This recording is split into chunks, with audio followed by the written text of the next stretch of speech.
Okay, hello everybody. This is TinaTalks show, bridging the gap. Right, this is another day. I have a special guest for you, and first of all, if you are a returning guest, thank you so much for your support. And if this is your first time of coming to TinaTalks show, I want to say thank you so much. It's a pleasure, and it's a platform that you will not regret. Like I've always said, on TinaTalks show is a platform that is designed just for yourself. Now listen, there's so much things. I personally believe that we all have transferable skills. Those experiences that you learn through the process of life, your experiences, your knowledge, your wisdom, when we pass this on to somebody else, that is we passing on the greatest, what I think personally, is the greatest legacy. And this is exactly what my next guest is going to be doing today, sharing his knowledge, his wisdom, what life has taught him. But before that, we're going to take a break.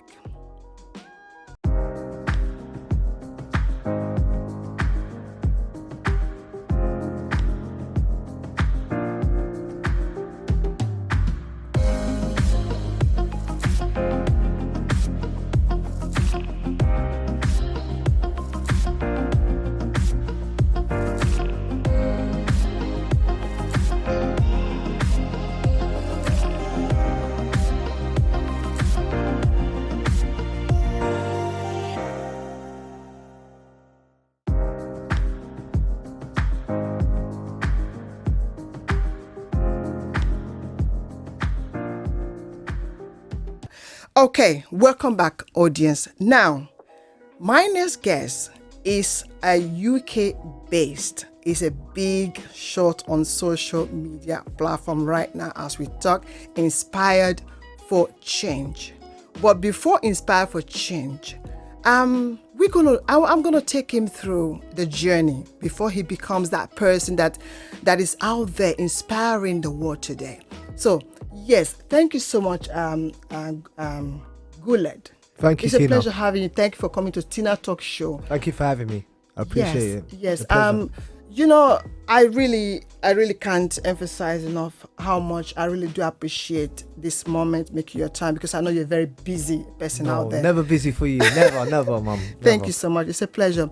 Now, before inspire for change. Yes. Before people know you for this, and before you come to that place where you want to inspire others, something have happened. Something you've been through a journey. But first of all, can you introduce yourself to the people, to the audience? Well, my name is Guled. People know me as Inspired for Change. I'm a YouTuber plus personal trainer. I work for Pure Gym, and I grew up in West London. I'm originally from Somalia, and yeah. Yeah. Thank you so much. Yes. I would want to know. Can you share with the audience, share with us your experience growing up? How was your childhood like? Well, my childhood growing up was, it was not as smooth as some other people, but obviously there's other people that have been through worse situations than me. But obviously at first, I didn't really have a clean road or a smooth path to go down. From a young age, I was really, I was very active, I was using my energy in the wrong places where I end up getting myself into trouble and various other situations. Yeah. Before we get to that, do you have siblings, your mom and dad? I have siblings. I have 5 brothers. I have a young sister. I have a mother. Obviously, I had a father. He passed away from a young age. Yes, sorry. And yes. Yeah. Are you the first, the second? I'm the middle child. How was it like with your siblings? Well, Did you play fighting? And, I always played. I used to like fighting. As a kid, I used to like fighting with my brothers and stuff like that. Good. But mostly, everyone was literally in their own space, Everyone was in their own world. They had their own friends, their own groups, so everyone didn't really mix them together. Yeah. Now, the area that I want us to dive into, I think it's actually brave that you want to share this with us.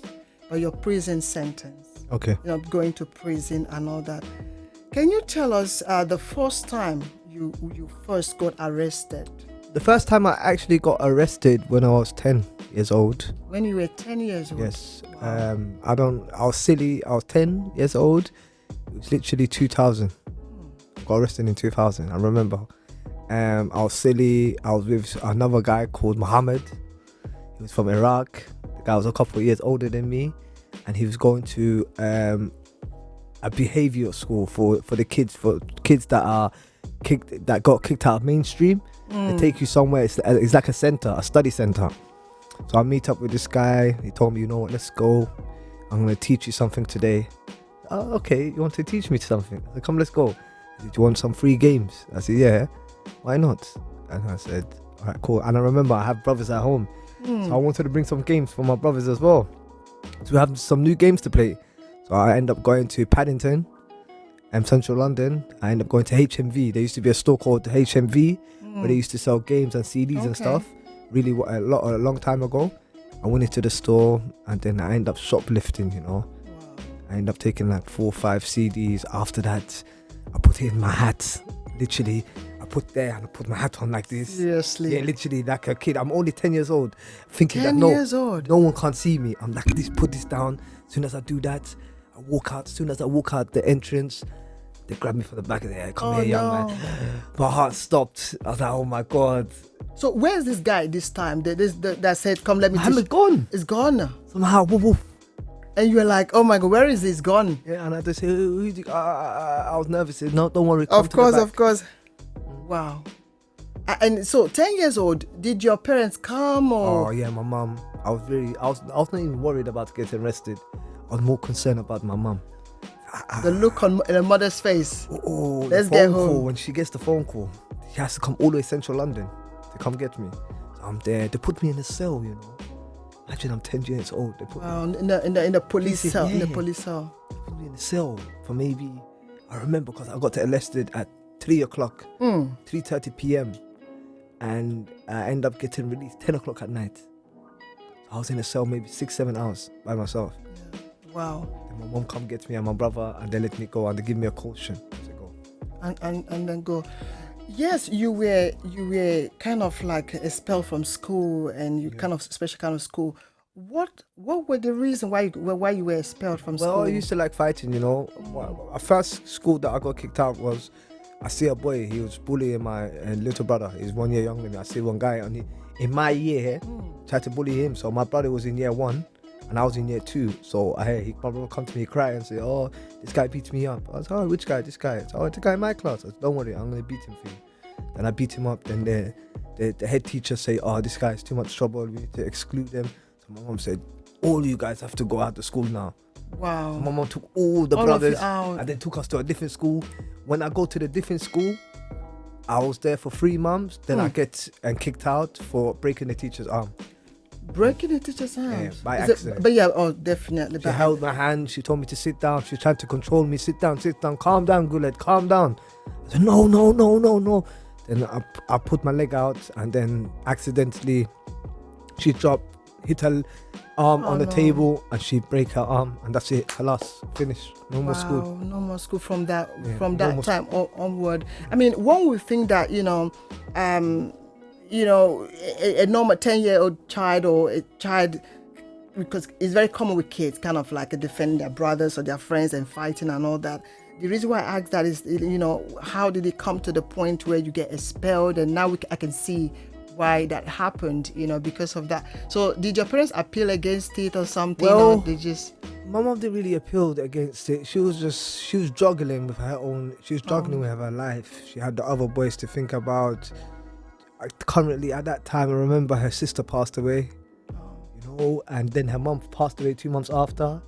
So she's going through a lot. She's going through a lot herself. So I don't think that was one of her main concerns at that time, because she had several things happening. Yeah, at the same time. Yes. Wow. So would you say that being unstable,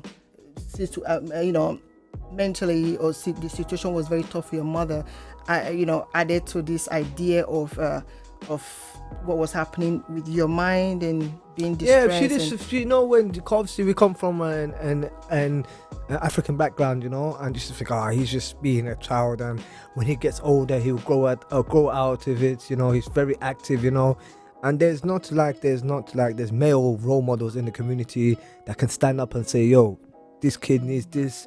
He needs to go football, or he needs to go boxing, and stuff like that, So she just, I don't know, she tried to juggle along with it. And at this point, where was your dad? My dad right now, obviously my father and my mum at this point, they're separated from a young age when I was 9, So he's living in East London. So my father's living in East London. So as soon as I got that, they told me to go to my father. I stayed with my father for 6 months. Okay. And I went to a school around his area. Because I remember, then they kicked me out again. This guy's too much. I said, no, I'm running back to my mum. I run back to mum's house, and from there, it's just cycle. Yeah. It sounds to me like a child who's growing from a very tough household, tough family, challenges going on. Because what I'm trying to point out here is that a child cannot just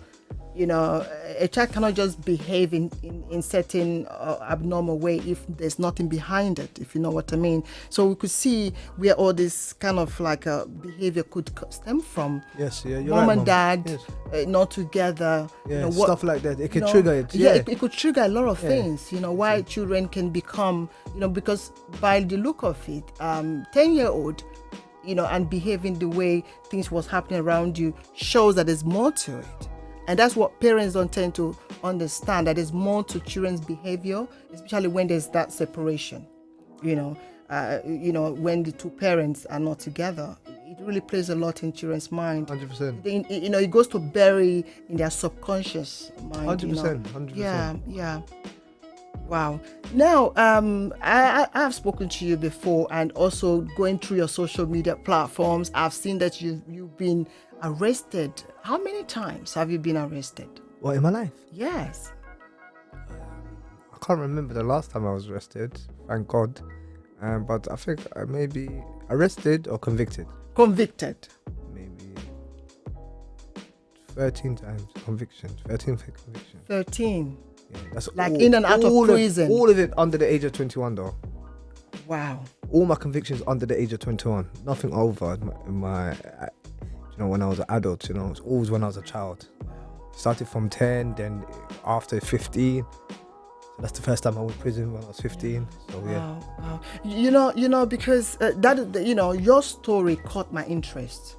When I saw you on social media, I'm like, wow, I need to bring you to TinaTalks show to really share this journey with us. 13 times, starting from the age of, getting into, trouble with the law from 13 years old.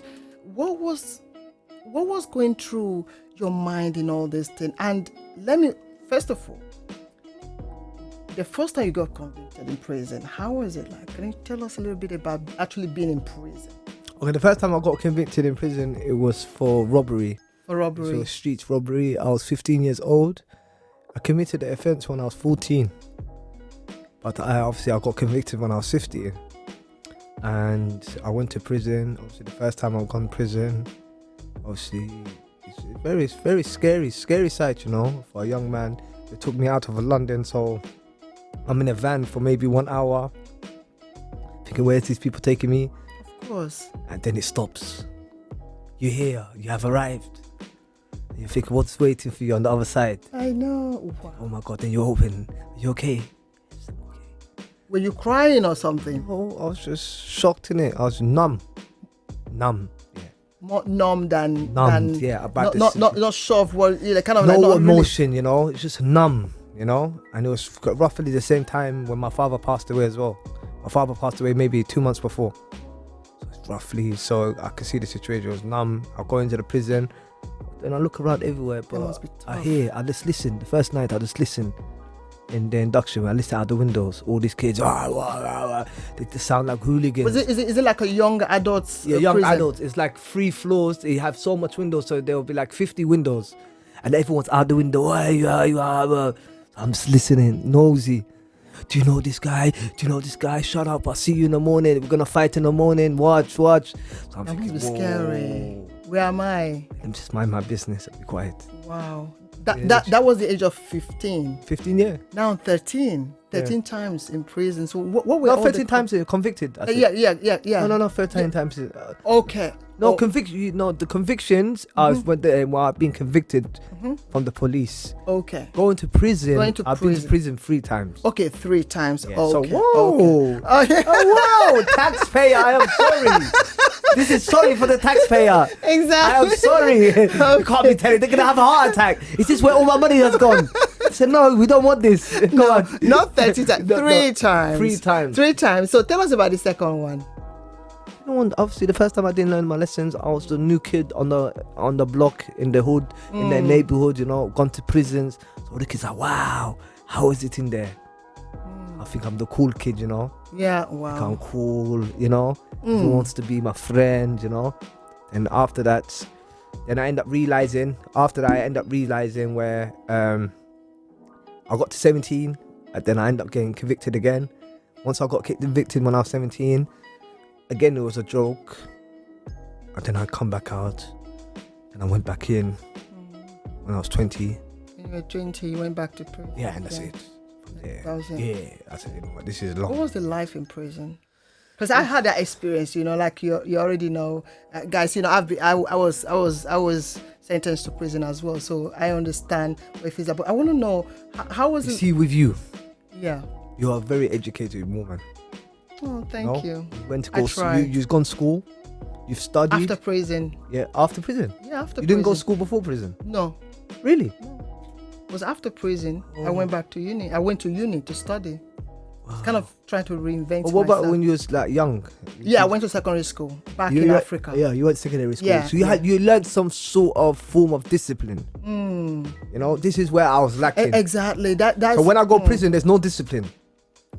So I'm not listening to no one. There's nothing. There's no rules. So every time I want to fight, because that's all I know. Just fight, come out, make trouble, come back in your cell, make trouble. I don't know how to be easy, how to communicate with people, how to socialize in a more in a calm way. Stuff like that. And this is why I always tell people, don't be too quick to judge children until you know their story and the reason behind what they are experiencing. You understand? Now, it's obvious that a lot was going on. Did you at any point blame your parents? At this, by the time you get to 20, did you think, if my parents were together or if things were different? Because your mother had her own challenge as well.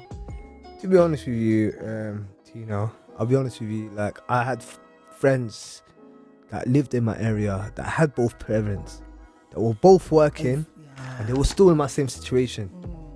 I couldn't blame my parents, I couldn't put the finger on them, because I see parents, some kids, the parents give them everything, but they still want to act like they don't have nothing, or they don't have the support and stuff like that. So I reckon it's just, something for.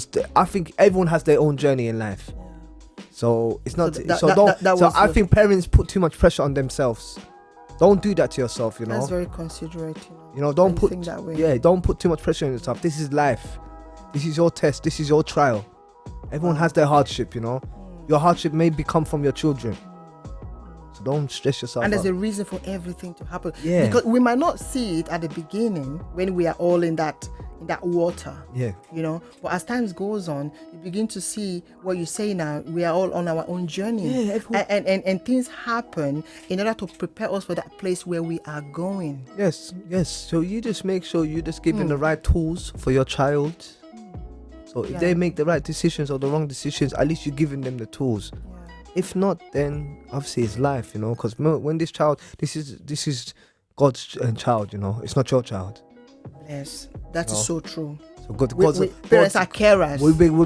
We're doing God's job too much. We want to decide for them, to set their part for them, whereas they're actually on that journey. Yes. Of shaping. Yes, molding, molding for that which they will, where they are going. Yes. And we want to keep pulling them back or think, I should have done this, I should have done that. No. Yeah. Now, from 20 years old, at what point did you do that U-turn? Kind of U-turn, like, the U-turn. the You got to the point U-turn, when like where you are today. At what point, and what happened that made you to say, you know what, I need to really take stock of a lot of things now. you know what? It got to a point where I said, like, you can't. No one can help you. You don't help yourself first. You know, like you need to stop throwing the shit. You need to stop throwing stones at people. Stop complaining. Stop making excuses. I've done too much excuses. I've been in court, telling the court, the jury, telling the CPS, oh, I've gone through this. Oh, I'd never been to school. Oh, I lost my father when I was young. Oh, I was in a children's home. Oh, this, oh, that. There's so many excuses that I made when I realized all of that. I'm lying to myself. So I need to be real to myself, take responsibility for my own actions. Yeah. And that's when only I can move on. Wow. But if I don't take responsibility, then nobody else can. Yeah. Wow. That is quite amazing way of looking at it, because sometimes people, like in my case, I've demonstrated in a few ways that I can, that I know how, that sometimes don't look too much on what happened to you or what parents could have done, what they didn't do, or what they've done to you. Just know that you are on your own journey, and you just have to take stock of everything and just kind of like hold on to, hold up to whatever it is that we are going through. So it's quite good that you didn't blame parents. You just even giving advice. Parents we putting too much pressure on ourselves and all that. What would you say you've learned in this process? What I've learned in this process, that the lessons in life are not meant to dare to break you. It's meant to dare to make you, and to make you who you are going to become. So don't be afraid of these obstacles and all these things in front of you, because they're meant to make you. Because if we didn't go through experience, if you didn't go through experience, I didn't go experience we in wouldn't life, be sitting here. we'll be the same person. Yeah, exactly. Only our experience makes us different. Definitely. So Wow. everyone's I always say, I wrote it down somewhere. I said we as human beings, we are the process. See who we are today? Yes. It's not who we are. What makes us is we are process. Yeah, the journey. Yes. We are the journey. Yes, indeed. We Definitely. are the journey. So it is when we share that journey, that is we sharing who we are. That is the true person. Because you could become, now today you are inspired for change, you're inspiring the world today. A lot of people have learned so much from you. Now, it's not about who you are now. It's about where am I coming from. That is the beauty of who you are. Because when they see where you're coming from, you see, it's like when you buy something like juice, you're drinking it. It's not about you drinking. It's not the juice. It's the process. Yes. What was added to it, Yes. what they did to it. Yes. That is what you drink. So, this nice. Whoever that did it really put good ingredient into it. Yes, you're right. You understand? You're right. So it's quite good that you have come out in your from the other side, and in a very inspirational way. Now, looking at what has happened over the years, the place you've been and everything, there's no doubt it was tough. Being in prison, being convicted all the time, and all that. If you had to change anything, You know what? I'll be honest with you, Tina. Going prison is not. That was not the hardest. Losing my father was not the hardest. Not being around my family was not the hardest. The hardest is not having a purpose. wow. That's the hardest. Not having a vision. Everything else is okay. It's experience. But if you don't know your purpose, why you here, what you meant to do, that's the sad thing. You're just living just for the sake of living. Wow. You don't know what you're living for. That's scary. Wow. That's I like scary. that. That's I like scary. that. Audience, did you hear that? The most scary part, difficult part, it's not knowing your purpose, not understanding what do I wake up to do? Yeah. What is that? Why am I here? Yeah, why am I here? Why am I here? If I wake up, what's it? Am I just living for the sake of yeah, living? to eat. What's the breakfast? Scary. What's the lunch? That's scary. That's scary. Imagine not having, and you're thinking, what? Nah, man, that's scary. So I'm happy because I end up connecting to God after all my hardships. I like that. Before that, I didn't know about God. I knew God was there, but I was not connected to God.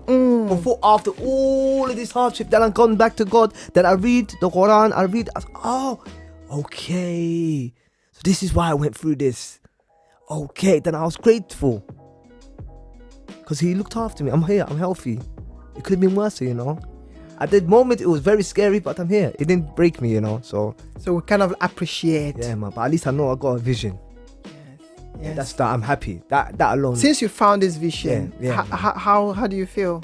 I feel like, you know, anything is possible. But you need to. When I had this vision, you need to protect your vision. You know, and you need to respect your vision and be grateful for this. You know, and do something with this vision. Don't just sit around and sit on it, you know.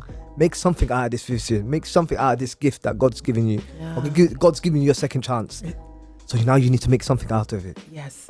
That's why I need to, you know, learn, meet new people, network, and but it's slow, man. It's still, we're in the process. We're in the journey, man. Life is a process. I always say everything that we come across or that happens to us, yes, at that moment when we are in that water, you know, we think this is a problem. This is what I'm sure I'm the only one going through this, but actually it's not a problem. It's a process.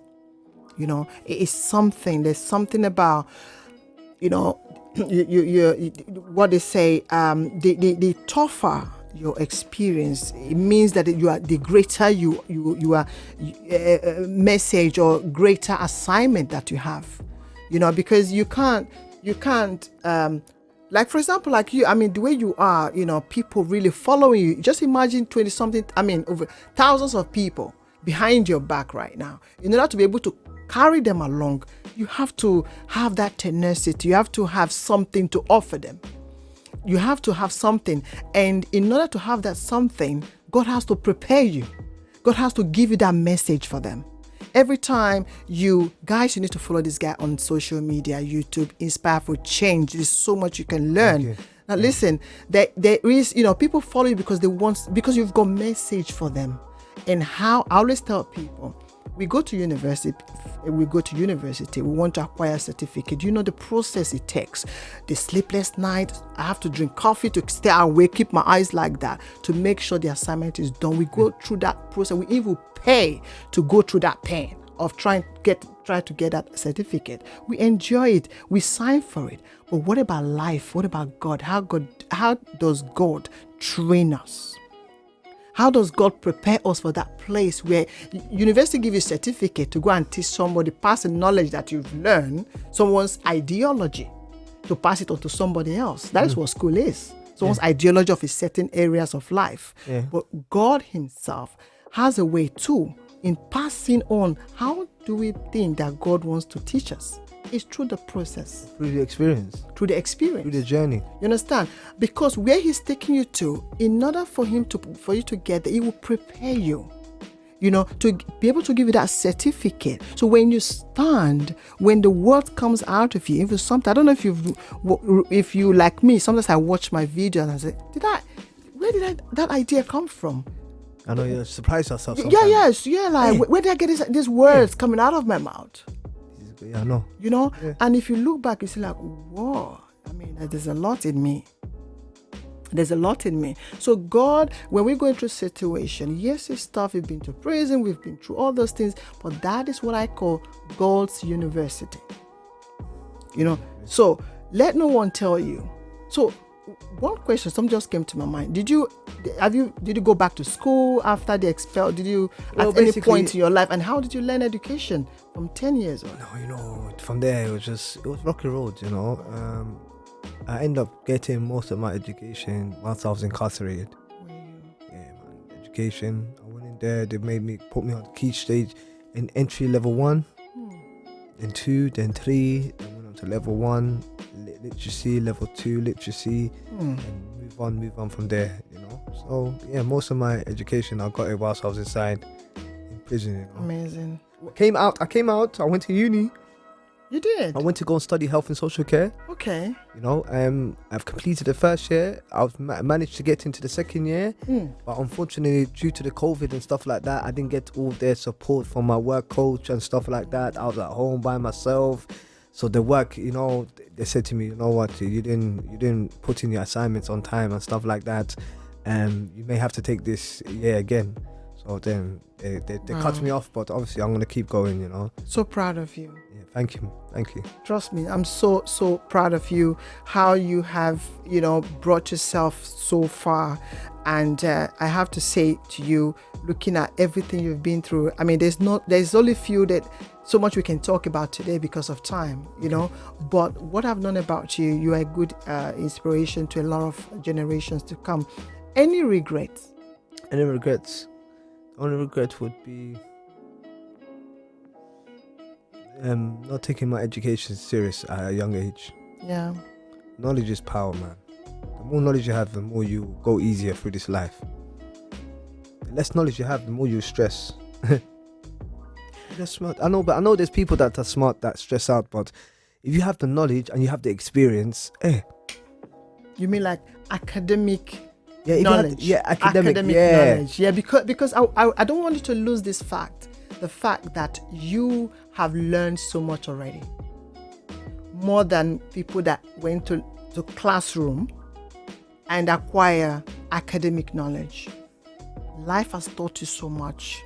What you know right now, people who have a master's degree don't have it.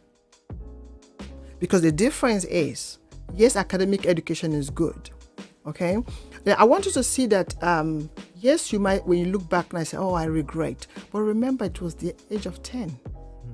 Okay? I'm not making an excuse for you, but I want you to see it, to see the picture, you know, of where you've been, you know, and you know, just like we're saying, nature just take you through that route. You know, you even said that even your parents, I mean, you can't hold it against them because they had their own challenges as well. Yeah. You understand? So that was the route that nature took you through. What, 10-year-old, what do you know? I mean, what can you control? There's nothing you could have controlled. You're right. You understand? Yeah. So yes, it might sound like, oh, I wish I'd had this qualification and all that. But listen, you've gone through what I call University of God, God's University. And that's why you're standing where you stand here right now. Okay? So be encouraged. Okay? Don't get intimidated by any people with certificate. Because at the end of the day, there's some people, they have all the qualifications, but they can't really confidently talk about themselves. But when you talk about, maybe they bring like economic subjects or mathematics. And they will be okay with it. They'll be like, give them the formula, they do it. Give them something else. No. Everyone have place where God has placed them to acquire something. Some is through academic knowledge. Come to the class and learn something and use it to educate other people. I went back to school to study psychotherapy. I'm a psychotherapist. Yeah. Now, that is, I would say 80% is learned. You know, it's what the school taught me about how the mindset of the people, how people think. You know, the CBT looking at cognition, the way we behave. You know, why we think in certain way, and then psychotherapy is looking at our past. You know, that shapes who we are today. Person-centered, looking at kind of like yes, I know I've been through this situation, but how can I move past it? You know, so I learned this knowledge. You know, but I tell you, life taught me so much. So if I'm in a counseling room right now, I look at life differently as opposed to what I actually learned in class. You know, it gives me that guide, but sometimes life is not just didn't just end from classroom. So be encouraged. And this is a pleasure. Now, is there anybody you would like to, that you would say is like a role model for you? You know, someone who that, you know, helped you through this time, or maybe something that, you know. I don't know, man. God was my role model. I like that. That's if he can be my role model. I like that. He taught me everything, man. Wow. I mean, he keeps you strong. With God, you can achieve anything. Wow. You know, he'll find you lost and he'll guide you. He's the only one that can guide you. No one else can. Amazing. He knows you more than you know yourself. So, yeah. say. I like that. But sometimes I didn't want to suggest I neglect that. him. Sometimes I neglect God, We all but we all do. But yeah, man. Yeah, He's my sometimes. guy. So it's like But I got other people that I look up. Like I check into Eric Thomas. I like Eric Thomas. He's a very good guy. He's a very good guy. You know what I mean? He was a man who used to eat off in trash cans. He got his PhD age 40. So people like that, it makes me feel like anything's possible. You can never give up. So Eric Thomas, a few people. Yeah, man. I got a couple. Yeah. Yeah, man. And I have to say, since I come to know you, like a role model to me. Thank you, man. I look at how far you've come. Your stories, guys, follow him up on Inspire for Change. You're gonna know more about this guy, and you're gonna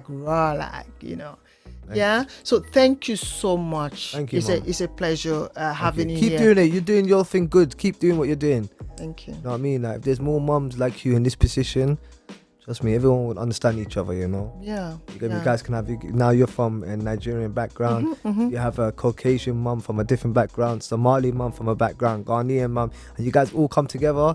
I'm sure you guys can make something special happen. Yeah. You keep pushing it. You're starting a trend. So yeah. Thank you. Keep going, innit? I'm actually looking out there to see if there's anyone. That's what I'm trying to say. I don't know. You're starting a trend, don't you? You're starting the legacy. Who actually, come out, especially from my background in Nigerian, and to actually feel confidence to actually say, look, I've been to prison. Maybe the younger generation, but not the older generation. I think you're the only one. In my generation or my community, there's that stigma. You've been to prison. It's a shame. Don't talk about it. Yeah. No. It took me a while to some of the courage. But what made you want to tell? What made you want to tell people your story and your journey? And yeah, because I saw the beauty of it. Because I didn't find myself until I've been to prison. Funny to say that, but yeah, that was where I found myself. Before that, I used to say, what is my purpose? Yes, I've asked that question. I'll go to church. The pastor, they tend to always say, begin to pray to God for your purpose and ask God for your purpose. I always say, where's my purpose? I was married, I have kids, I work, I earn money. Where's that? What next? What now? Now you found your purpose. But when I went to prison, a lot was happening to me. So because it's that place where it becomes like quiet, silence, like there's no children to hold your back. There's no relationship to get you distracted, no friends to say, let's go party or something. So you literally mentally by yourself.